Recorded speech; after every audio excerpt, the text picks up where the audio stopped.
Jadi di situ di dalam kawasan itu nanti ada batas-batas dalam radius yang ditentukan. Jadi kita itu di KKUP atau kawasan keselamatan penerbangan ini maksimal 15 km. El Podcast Bandara Kuala Peluang, ready for takeoff.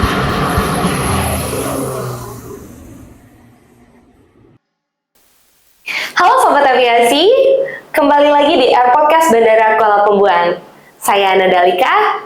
Pada hari ini kita akan kedatangan tamu yang sangat luar biasa, yang pastinya kita akan berbincang santai dengan salah satu kepala unit yang ada di Bandara Kuala Peluang, yaitu Bapak Tusan. Halo. Halo, Bana, gimana kabar? Alhamdulillah sehat. Bapak Tusan sendiri bagaimana kabarnya hari ini? Alhamdulillah sehat walafiat. Sehat walafiat. Terima kasih Bapak Tusan hari ini sudah datang di Air Podcast Bandara Kuala Peluang. Ini adalah kesempatan yang sangat luar biasa, pastinya buat saya dan yang pastinya ditunggu-tunggu juga Sobat Aviasi di rumah. Oke, Pak. Sebelumnya, tak kenal maka tak sayang. Mungkin Bapak boleh kenalan dengan Sobat Aviasi dan boleh ceritakan perjalanan karir Bapak sampai sekarang. Terima kasih Bana, udah diundang di podcast yang luar biasa ini. Pertama, nama saya Muhammad Nusanto Negoro, lahir di Mojokerto, bulan Agustus tahun 1984. Jadi saya pertama diterima di Bandara Kuala Peluang ini di tahun penerimaan 2009. Awalnya saya di formasi Aviation Security. Kebetulan waktu itu dari almarhum Bapak Kepala Bandar Udara Aripen Sihotang, saya diperbantukan di unit keuangan dikarenakan waktu itu memang personil atau pegawai di bandara ini kurang. Jadi saya diperbantukan di unit keuangan. Tetapi pada waktu operasi penerbangan atau jadwal penerbangan saya ikut bertugas di AFSEC. Jadi waktu itu saya dipesenin sama Bapak almarhum Mas Tusan, kita ini di bandara kecil, jadi kemungkinan Mas Tusan ini bisa rangkap-rangkap, nggak rugi juga buat Mas Tusan ini untuk belajar di unit 1, unit 2, unit 3, jadi ya diambil ilmunya dan juga plus minusnya begitu. Jadi sembari jalan saya dapat tawaran lagi di unit PKPPK pada waktu zaman Pak almarhum Bapak Kepala Bandar Udara. Saya ikutlah di PK itu. Setelah itu pergantian ke bandara, saya ditugaskan di PK, di unit PK. Saya juga pernah diperbantukan di pelayanan AFIS atau pelayanan lalu lintas. Kebetulan waktu itu juga personil juga kurang, jadi saya belajar di situ, ikut belajar juga untuk memonitor dari pergerakan pesawat udara, berbantukan di situ. Sembari jalan pergantian ke bandar udara, saya kebetulan di Kuala Lumpur ini ada Universitas Darwan Ali. Di situ ada jurusan teknik sipil. Saya diajak sama teman-teman di sini, jadi ramai juga kawan-kawan di sini yang ikut di kuliah di Universitas Darwan Ali. Kami semua masuk di S1 teknik sipil. Nah, di situ kebetulan dari Kapandara saya diberi tugas untuk menjadi pengawas dalam pekerjaan di bandar udara. Jadi saya ikut di situ pengawasan. Nah, sambil jalan dari tahun 2018 saya masuk di unit Banglan waktu itu namanya, unit bangunan landasan. Saya dimasukkan di unit itu tersebut 2018 dan sampai sekarang ganti namanya menjadi unit teknik bandar udara. Kebetulan saya saat ini ditugaskan dari Kepala Bandar Udara menjadi Kepala Unit Teknik Bandar Udara, Mbak. Wah, luar biasa sekali ya perjalanan karir yang sangat panjang sampai di titik sekarang ya. Siap. Dan sekarang menjadi salah satu kepala unit yang ada di Bandara Kuala Peluang, yaitu unit Teknik Bandar Udara. Bandar Udara. Oke, Bapak sekarang ini kan kepala unit teknik bandara, pasti menaungi personil yang ada di unitnya sendiri. Kalau boleh tahu, berapa orang personil yang ada di unit teknik bandara? Baik, Mbak. Jadi di Bandara Udara saat ini ada 9 personil, di mana 9 personil tersebut 4 personil dari pegawai negeri sipil, 5 personil dari petugas kontrak atau PPNPM. Berarti kurang lebih yang PNS ini dan tenaga kontrak kurang lebih 10 orang lah ya Pak ya? 9 orang. 9 orang ya? 9 orang. Oke. Teman-teman dan sobat aviasi di rumah ini kan belum ada yang paham nih teknik bandara itu. Apa itu teknik bandara? Dan emang teknik bandara ini perlu ya adanya di bandar udara sendiri? Ya perlu Mbak Ana, karena di dalam Peraturan Menteri Perhubungan Nomor PM 37 Tahun 2021 tentang personel bandar udara, di mana personel bandar udara adalah personil yang berkaitan langsung dalam pelaksanaan pengoperasian dan atau pemeliharaan fasilitas bandar udara. Jadi di dalam situ itu menyebutkan ada beberapa personil bandar udara. Yang pertama personil teknik bandar udara, yang kedua personil listrik bandar udara, personil mekanikal bandar udara, personil PKPPK, personil elektrikal bandar udara, dan beberapa lagi ada personil yang Mbak. Oke, untuk teknik bandara sendiri itu mungkin Bapak boleh jelaskan apa itu teknik bandara? Baik, jadi teknik bandar udara mempunyai tugas dan fungsi memastikan fasilitas sisi udara dan fasilitas sisi darat itu layak dalam memenuhi keselamatan penerbangan dan standar pelayanan jasa pengguna bandar udara. Oke, tugas dan fungsinya sendiri kan itu untuk memfasilitasi sisi darat dan sisi udara ya Pak? Ya, betul. Oke, boleh tahu fasilitas sisi darat apa saja dan fasilitas sisi udaranya itu apa aja? Di sini fasilitas sisi udara itu mencakup pertama landas pacu atau runway, yang kedua landas hubung atau taxiway, yang ketiga apron atau landas parkir, ada juga yang namanya runway street, ada juga yang namanya resa. Di situ juga kita sisi udara itu ada marka atau rambu, pagar, dan lain-lain, Mbak. Selanjutnya yang fasilitas sisi darat itu, Mbak, di sini ada yang namanya terminal penumpang, ada yang namanya gedung operasional, setelah itu gedung PPKPPK atau pemadam kebakaran yang di bandar udara itu, Mbak. Ada juga kantor administrasi, jalan akses, dan lain-lain. Di mana di teknik bandar udara itu ada namanya petugas teknik bandar udara, Mbak. Nah, petugas teknik bandar udara itu mempunyai kompetensi. Yang pertama tadi, kompetensi FSU atau fasilitas udara. Yang kedua, kompetensi fasilitas darat. Jadi, ada dua kompetensi. Kompetensi fasilitas udara ini, petugas tersebut harus mampu memahami tentang kebandarudaraan, memahami tentang peraturan keselamatan penerbangan sipil dan manual standar tentang aerodrom. Selanjutnya memahami tentang metode pemeliharaan pasangan sisi udara, memahami spek teknis dan metode pelaksanaan pekerjaan di bandar udara. Yang selanjutnya memahami dan mampu melaksanakan terkait obstacle control. Selanjutnya mampu memahami terkait masalah pemeliharaan fasilitas sisi udara. Nah, seperti itu, Mbak. Nah, selanjutnya, Mbak, tadi sudah kita ngobrolin tentang fasilitas sisi udara ya. Nah, di situ kita juga ada tentang fasilitas sisi darat. Jadi, petugas teknik bandar udara yang berkompeten di fasilitas sisi darat itu harus mampu memahami tentang fasilitas apa aja yang di sisi darat tadi. Terus yang kedua, mampu memahami terkait konstruksi yang ada dalam fasilitas tersebut, terkait masalah konstruksi strukturnya, arsitekturnya, mekanikal, elektrikalnya, dan lain-lain, Mbak.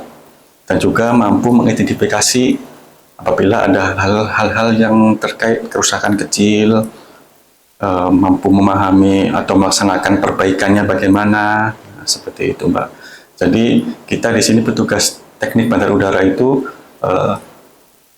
harus mampu terkait perbaikan dengan skala ringan, harus mampu melaksanakan perbaikan tersebut, baik di sisi udara maupun di sisi darat. Terima kasih, Mbak. Oke, obstacle control, ya betul ya, Pak? Obstacle control, betul. Obstacle control sendiri itu apa, Pak? Obstacle control sendiri, ya, pertama kita namanya obstacle ini, ada menyebutnya kita itu objek yang menjadikan halangan atau hambatan yang dapat mengganggu terkait masalah operasi penerbangan.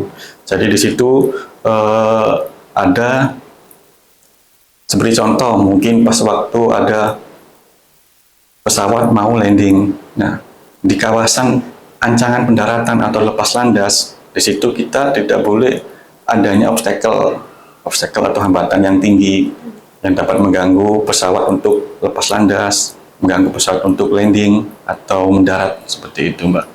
Jadi, Mbak, ada di bandara udara itu ada istilah kawasan keselamatan operasional penerbangan, yaitu wilayah daratan dan atau perairan serta ruang udara di sekitar bandara udara yang digunakan untuk dalam operasi penerbangan dalam rangka menjamin keselamatan penerbangan.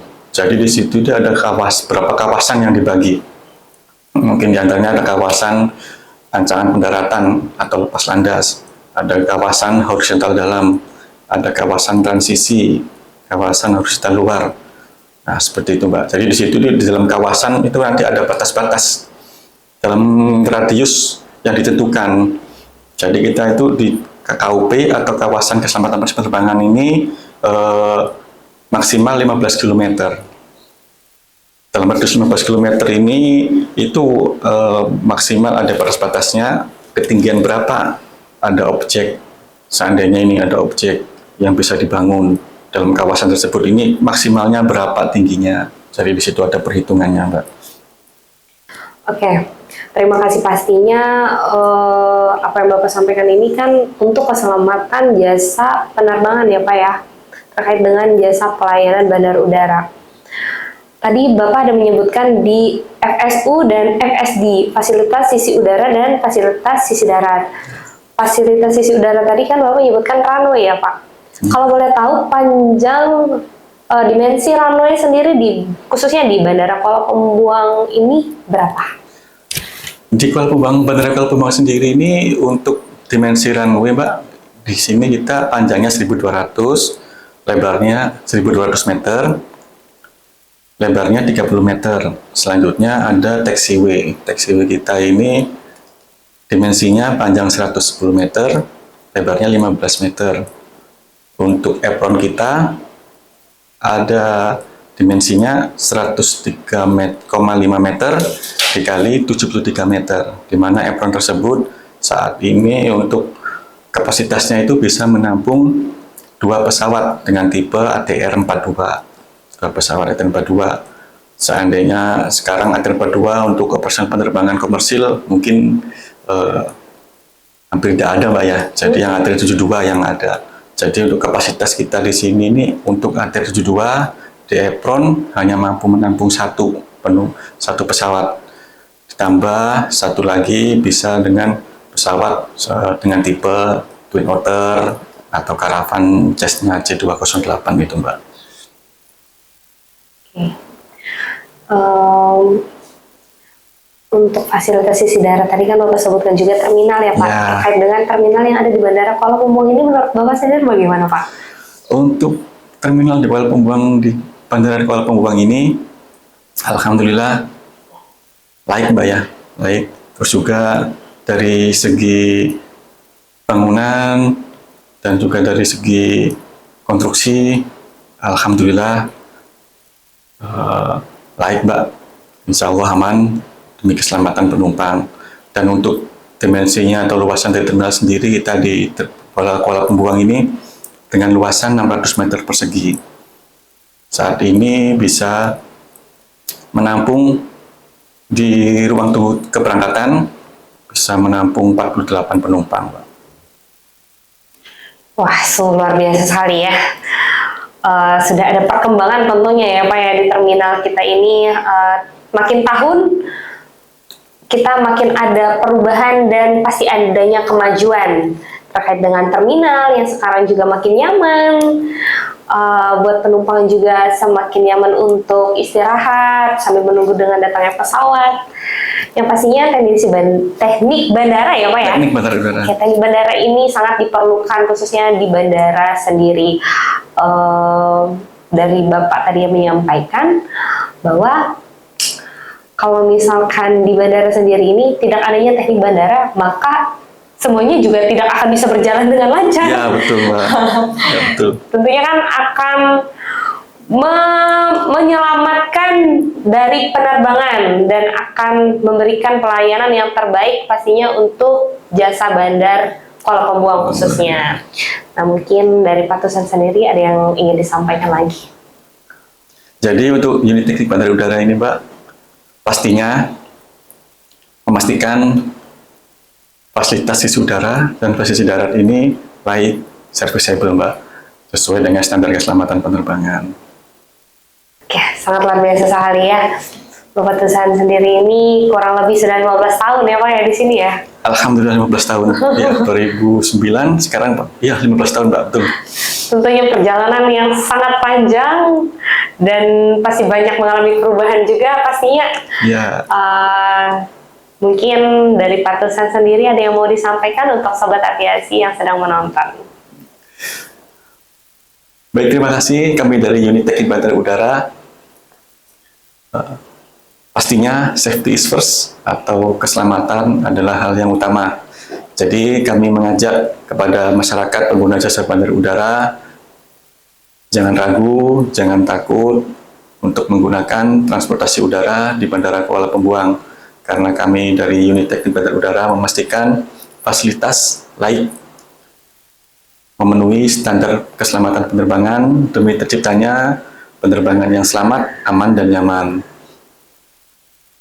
Oke, selama ini kesannya nih, boleh Bapak sampaikan untuk sobat aviasi yang sedang menonton? Kesan saya sebagai petugas teknik bandar udara ini tentunya bangga bertugas dalam pelayanan bandar udara ini dalam hal keselamatan, di mana di bandar udara ini sekecil apapun tugas dan fungsi pastinya berkontribusi dalam hal pelayanan keselamatan penumpang. Gitu, Mbak. Baik, terima kasih, sangat luar biasa sekali ya. Pastinya kita sebagai personil yang ada di Bandara Kuala Pembuang tentunya akan memberikan pelayanan yang terbaik untuk para penumpang jasa pelayanan Bandar Udara Kuala Pembuang. Dan seperti yang Bapak sampaikan tadi adalah keselamatan adalah hal yang paling utama. Ya, betul. Oke, terima kasih banyak Bapak atas waktunya hari ini. Kesempatan yang sangat luar biasa. Mungkin sudah sampai di penghujung kegiatan. Setelah ini kita tunggu akan episode selanjutnya lagi tentunya di Airpodcast Bandara Kuala Pembuang. Bapak Tusan, terima kasih atas waktunya. Terima kasih, Mbak Ana. Sukses selalu. Amin. Semoga nanti di lain kesempatan bisa datang lagi di Airpodcast Bandara Kuala Siap, Pembuang. menunggu undangannya, Mbak Ana ya. Amin. Oke, siap. Baik, sobat aviasi di rumah, terima kasih yang sudah menonton Airpodcast Bandara Kuala Pembuang pada hari ini. Saya Ana Dalika dan Saya Muhammad Tusatonegoro mengundurkan diri dari hadapan Anda. Ingat, jangan lupa di like dan di subscribe dan di share ke teman-teman kalian, dan ditunggu episode kita selanjutnya. Oke, terima kasih Bapak Tusan. Salam penerbangan dulu. Salam penerbangan. Salam penerbangan.